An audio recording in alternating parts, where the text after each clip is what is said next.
Imagine o seguinte: 31 de outubro, o dia da Reforma.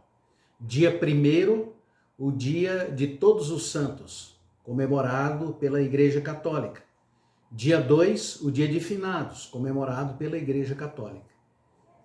O dia de Finados e o dia de Todos os Santos, eles começaram desde a época em que Constantino impôs um cristianismo por decreto, ou seja, se as pessoas quisessem ser cidadãos romanos, eles deveriam ser cristãos, confessar, dizer que criam em Jesus. Com isso, eles trouxeram para dentro do cristianismo várias deturpações do evangelho, várias festas que eram pagãs, que eram próprias dos cidadãos romanos, eles trouxeram para dentro do cristianismo. Um exemplo disso são os vários símbolos do Natal, que a maioria deles não tem nada a ver com o evangelho e que se tornou parte aí das comemorações das igrejas de um modo geral. A partir de então, é importante também você saber as origens de tudo isso. A doutrina dessa questão do culto aos mortos ou a comemoração do dia de finados, ele é em função de que os romanos pagãos acreditavam nessa possibilidade dos mortos voltarem e participarem da vida das pessoas, através de ações, vamos dizer assim, de espírito. E isto a Constantino, por decreto, criou então uma mesclagem disso com o cristianismo, e daí as doutrinas foram se desenvolvendo dentro da Igreja Católica, e ela se tornou então um dia em que as pessoas dedicavam aos mortos, aos heróis que haviam morrido no cristianismo.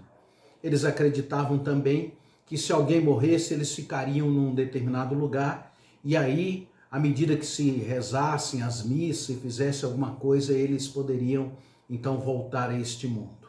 Então essa era a comemoração do dia de Finados, que é comemorada no dia 2. O dia de Todos os Santos era um dia para homenagear também todos os heróis cristãos na visão da igreja naquele momento. Aí aconteceu a Reforma no século XVI. E a Reforma, ela foi uma reforma doutrinária, ela foi contra a todas as doutrinas que, na visão dos reformadores, não estava presente nos evangelhos. E isso fez com que as doutrinas entrassem em choque. E na Inglaterra, ou mais exatamente no Reino Unido, as duas igrejas se tornaram partidos políticos, os protestantes e os católicos, e eles tinham grandes embates. Mais especificamente, na Irlanda, isso virou guerra secular. Por séculos eles brigaram, e ainda hoje há uma divisão na Irlanda, tanto que a gente tem uma parte que é protestante e uma outra parte que é católica, até hoje. Isso foi, a partir de 1783, foi muito forte na Irlanda. Preste atenção agora. Num determinado dia, uma igreja protestante estava comemorando o 31 de outubro. E eles combateram essa doutrina do purgatório e faziam pregações e ensinos sobre isso para que as pessoas acreditassem de fato no evangelho e não nessa proposta. Acontece que eles estavam politizados e extremados. E o que aconteceu é que um grupo de pessoas foi até aquela igreja e pôs fogo na igreja. E aí, para não aumentar a guerra, eles começaram a dizer que havia sido um espírito que tinha feito aquilo, ou vários espíritos. E aí então eles disseram que o espírito dos mortos estavam com raiva dos protestantes e vieram para fazer isso, e que agora os protestantes tinham que fazer alguma coisa para acalmar os mortos. E o que eles fizeram foi começar a pedir oferendas, ofertas para acalmar os mortos.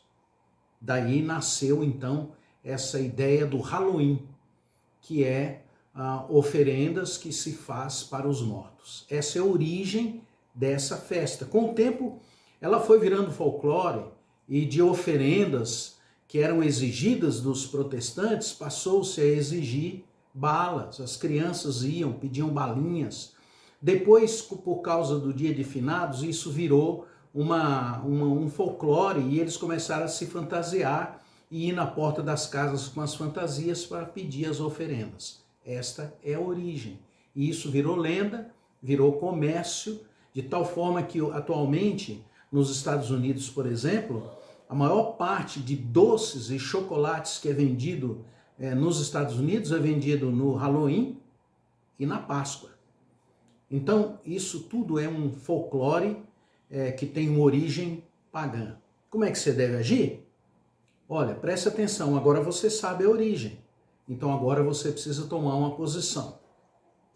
Se você não quer que seus filhos não participem disso, ou se você quer que eles participem, eu aconselho você a olhar para a palavra de Deus e ensinar os seus filhos o que significa e por que Jesus morreu na cruz e que não há essa possibilidade dos mortos voltarem atrás.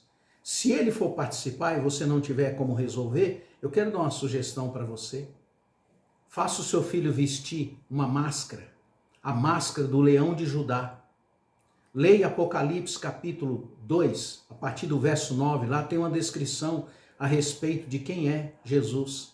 Faça uma máscara daquele tipo e coloque para o seu filho usar. Quem sabe ele vai ser uma testemunha do evangelho lá.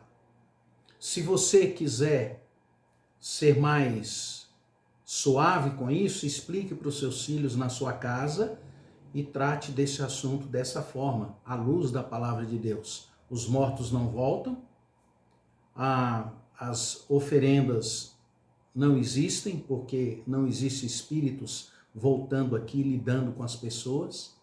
As máscaras que são mais perigosas não são essas que as pessoas usam no dia do Halloween, mas são essas que mascaram as pessoas de andarem na luz e de andarem na verdade. Eu espero que eu tenha te ajudado de alguma forma.